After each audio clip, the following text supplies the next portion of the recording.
A young Sydney father disappears without a trace. 6 weeks later, his body is discovered deep in the bush, shot and brutally mutilated. Police believe this wasn't random. They suspect a roaming, contract crew, a violent group for hire, connected to a terrifying 6-day spree that stretched across 2 states. Who ordered the hit? Why was Dylan, Choup targeted? And how is this mysterious crew able to strike and vanish without leaving a trace? Case Snapshot.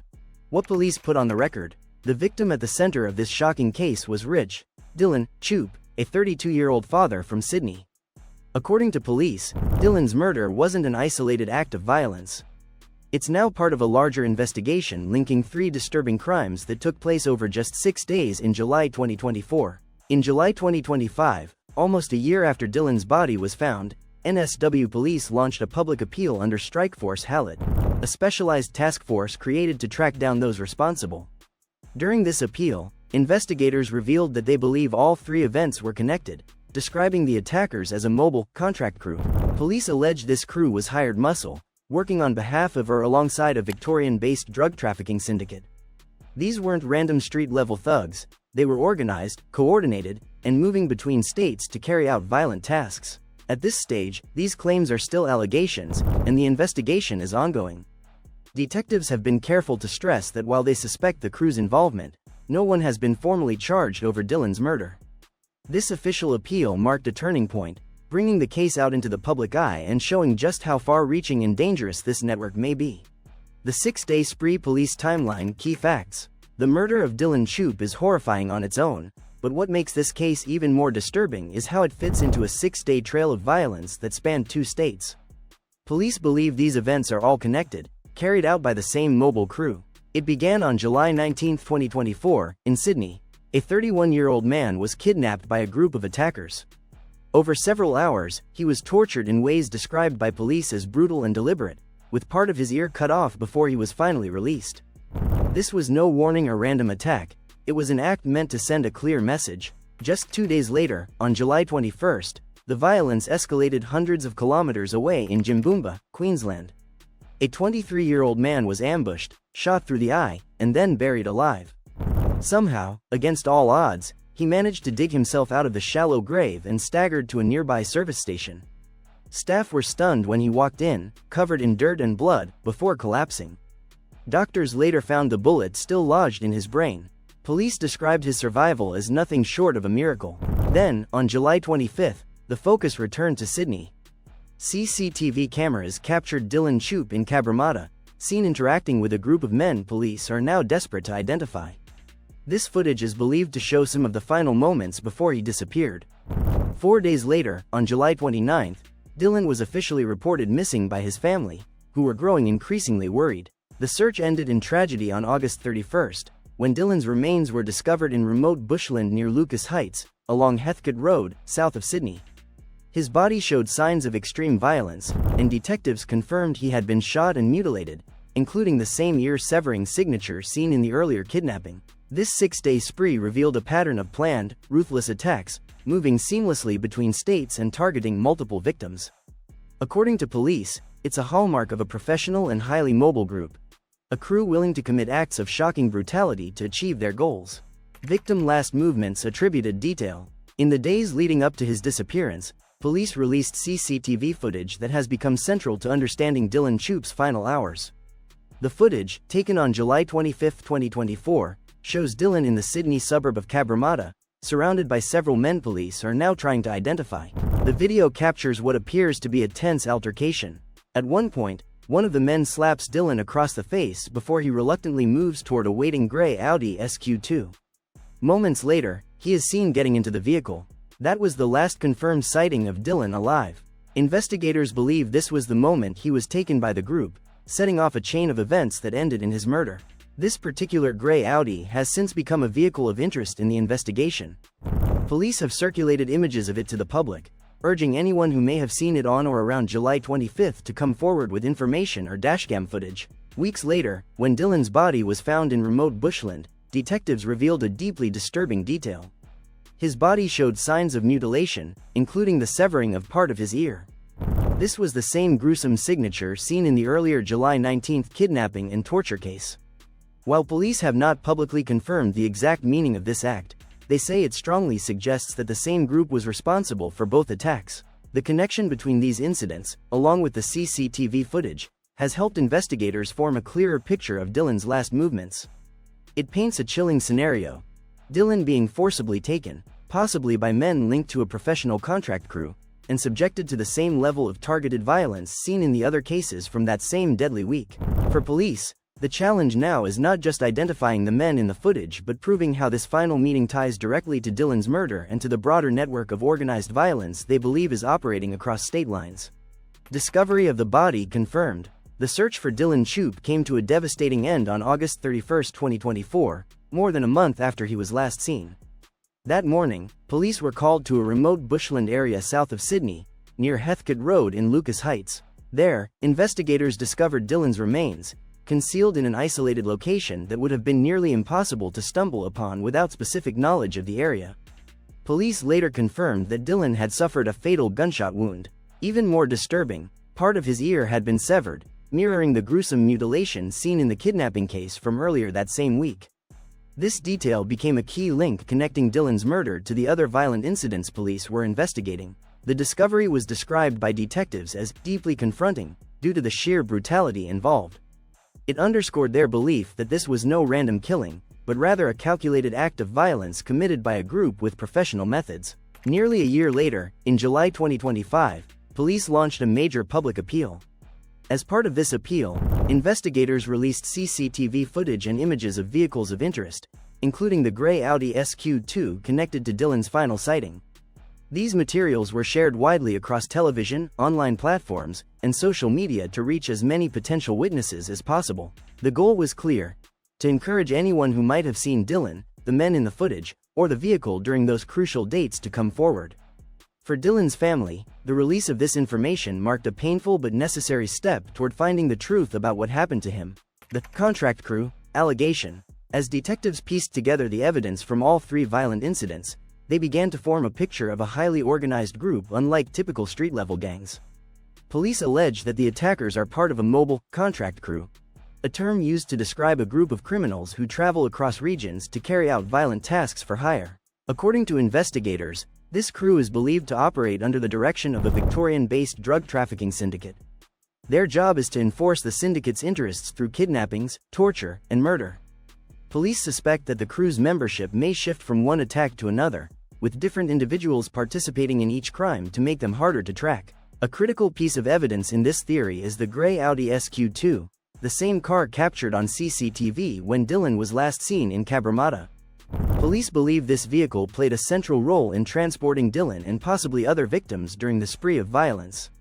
They've issued repeated appeals to the public to help identify anyone connected to the car or its movements during July 2024. To spread their message, NSW police released the images and video footage across multiple platforms, including Facebook and X, formerly Twitter. The footage shows both the vehicle and several men whose identities remain unknown. Detectives hope that by going public, someone will recognize a face, a license plate, or even a small detail that could break the case wide open. While these claims about the contract crew remain allegations, the scale of the multi-agency manhunt, spanning both New South Wales and Queensland, shows just how seriously police are treating the threat. If proven, it would reveal a disturbing level of organized violence operating across state lines, capable of striking quickly and leaving behind a trail of terror. Survivors account on record police briefings. 2 days before Dylan Choup was last seen alive, a horrific attack unfolded hundreds of kilometers away in Jimboomba, Queensland. It was the most shocking of the three linked incidents, and it's only because of one man's sheer will to live that police now have a key witness. On July 21, 2024, a 23-year-old man was ambushed and subjected to unimaginable violence. According to police, he was shot through the eye at point-blank range, then buried alive in a shallow grave by his attackers. They likely believed there was no way he could survive, but in an extraordinary turn of events, the man managed to claw his way out of the dirt and stumbled to freedom. In the early hours of the morning, he staggered into a nearby service station, covered head to toe in dirt and blood. Witnesses described a haunting scene. The young man begged staff not to call for help, clearly terrified of what might happen if his attackers discovered he was still alive. Moments later, he collapsed from exhaustion and blood loss. Emergency services were called immediately. When doctors examined him, they made a shocking discovery. The bullet fired into his skull had lodged in his brain, yet somehow missed the most vital areas. NSW police later described his survival as an absolute miracle. This survivor became a critical piece of the puzzle. His testimony, combined with forensic evidence, gave investigators insight into the sheer level of violence and planning involved in these attacks. Police now believe that this incident wasn't random, but part of the same spree of violence that claimed Dylan Choup's life just days later. The man's courage to escape and come forward has provided detectives with leads that might one day help bring the perpetrators to justice. His survival is a rare glimmer of hope in an otherwise chilling series of crimes. The first torture on record. The wave of violence that police believe is tied to Dylan Choup's murder actually began with a kidnapping in Sydney just days earlier. On July 19, 2024, a 31-year-old man was abducted near the suburbs of Auburn and Regent's Park in western Sydney. According to investigators, he was forced into a vehicle and transported to a location in Canley Vale, where he was subjected to hours of brutal torture. Police revealed that the victim was not only beaten and restrained, but he was also mutilated in a shocking way. Part of his ear was severed during the attack. This gruesome detail immediately set off alarm bells for detectives, as it suggested a deliberate, symbolic act meant to intimidate or send a message. After enduring this horrific ordeal, the man was eventually released by his captors. Despite his severe injuries and trauma, he was able to speak with police and provide crucial information that would later help investigators connect the dots between the three violent incidents that occurred within the same 6-day span. Detectives have since stated that the modus operandi of this attack, the level of violence, the targeted mutilation, and the calculated release of the victim, matches the later crimes, including the one that claimed Dylan Choup's life. This first kidnapping provided police with early insight into how this mysterious crew operates, showing a chilling pattern of control and brutality that would soon escalate to murder. For investigators, this initial case became the foundation of their theory: a roaming, contract crew, carrying out violent assignments with precision, leaving behind a trail of terror across 2 states. Motive theories reported clearly attributed. As detectives continue to investigate, the motive behind this violent spree remains one of the most pressing questions. While police have not officially confirmed why Dylan Choup and the other victims were targeted, several media outlets, citing police sources and underworld contacts, have offered possible explanations. One leading theory reported in the press is that the attacks were linked to a major dispute within a Victorian-based drug trafficking syndicate. According to these reports, a large shipment of drugs or cash may have gone missing, sparking a wave of violent retribution. The brutality of the crimes, including kidnapping, torture, and murder, fits the pattern of a criminal organization sending a message to its rivals or even to members within its own network. The timing of the 3 incidents, all taking place within a single week, has also fueled speculation that they were part of a coordinated campaign of punishment and intimidation, aimed at regaining control and silencing those seen as responsible for the alleged betrayal. It's important to emphasize that these details are reported theories, not confirmed facts. Police have not publicly identified a specific motive or named the individuals believed to be behind the syndicate dispute. The investigation is still ongoing, and detectives are carefully piecing together evidence to determine whether this theory holds weight. By clearly labeling these claims as unverified, we avoid blurring the line between media reporting and police-confirmed information. For now, the motive remains an open question, one that could unlock the full story of why Dylan Choup was targeted and why a roaming, contract crew unleashed such extreme violence across 2 states. Vehicles, CCTV, and the public appeal. As the investigation intensified, police turned to the public for help in identifying both the attackers and their movements. In July 2025, nearly a year after Dylan Choup's body was discovered, NSW police launched a massive public appeal under Strikeforce Hallett, releasing crucial evidence gathered during the investigation. Among the most significant pieces of evidence were CCTV clips and still images showing both vehicles and unidentified men believed to be linked to the crimes. The most important of these was the gray Audi SQ2, seen on video the night Dylan was last spotted alive in Cabramatta. Police believe this vehicle was central to his abduction and may also have been used during other attacks in the same week. The footage was widely distributed through mainstream news broadcasts, online platforms, and social media. Police posted the videos directly to Facebook, YouTube, and other platforms, ensuring they reached as many people as possible. By casting such a wide net, investigators hoped someone would recognize a face, a car, or even a small detail, like a sticker or damage on the vehicle, that could lead to a breakthrough. Detectives also appealed to the community for dashcam footage from specific dates and routes connected to the 3 incidents. Even a brief recording of the grey Audi or the men involved could help them reconstruct the crew's movements across Sydney and Queensland. This campaign wasn't just about generating leads, it was also about sending a message. By going public, NSW police signaled that this case remains a top priority, and that the syndicate behind the violence will be relentlessly pursued. The release of the footage reignited public interest and reminded everyone that, while the killers may still be at large, they are not invisible. For Dylan's grieving family, seeing the images was painful but necessary. Every share, every view, and every tip brings investigators one step closer to identifying the men who abducted and murdered him, and to dismantling the network responsible for this terrifying spree of violence. Forensics linkage: what investigators look for. To connect 3 separate crimes like these, detectives rely heavily on forensic science and digital tracking. These methods allow them to build a timeline and identify links between incidents without relying solely on witness statements or speculation. The first major tool is ballistics testing. When bullets or shell casings are recovered from a crime scene, specialists can examine microscopic markings to determine if they came from the same weapon. If the gun used in Dylan Choup's murder matches the one used in another attack, that connection becomes powerful evidence tying the crimes together. Investigators also rely on digital forensics. Every cell phone leaves a digital trail through nearby towers. By examining cell site data, police can track the movements of suspects, victims, and vehicles during crucial time windows. Even if attackers use burner phones, sudden activity patterns can reveal valuable clues about their planning and escape routes. Vehicle forensics play a key role as well. Cars can hold traces of evidence like fibers, fingerprints, DNA, or even paint transfer. A small fragment of material found inside the grey Audi, for example, could link it to a specific victim or location. Finally, detectives use CCTV stitching, a meticulous process of collecting surveillance footage from public cameras, businesses, and private homes. By combining these clips, they can recreate a step-by-step map of where the crew traveled before and after each crime. These investigative techniques are standard practice in complex cases.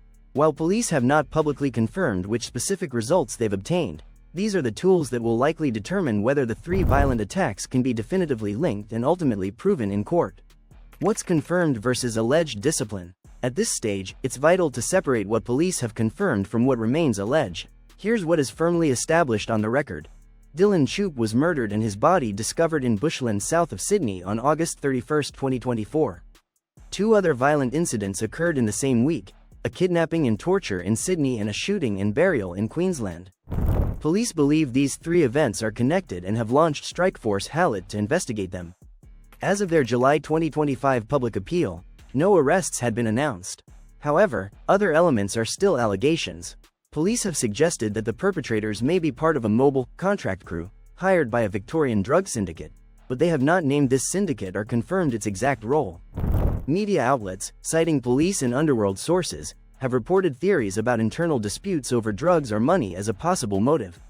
The identities of the individual attackers are also unknown, and no charges have been filed. This distinction matters. Until evidence is presented in court, these remain allegations under active investigation.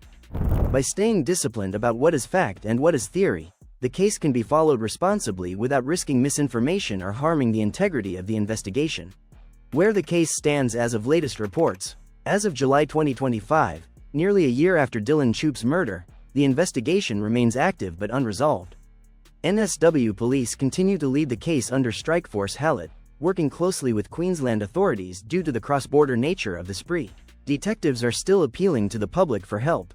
They've urged anyone with dashcam footage, CCTV recordings, or information about the grey Audi SQ2 or the unidentified men seen in the released images to come forward.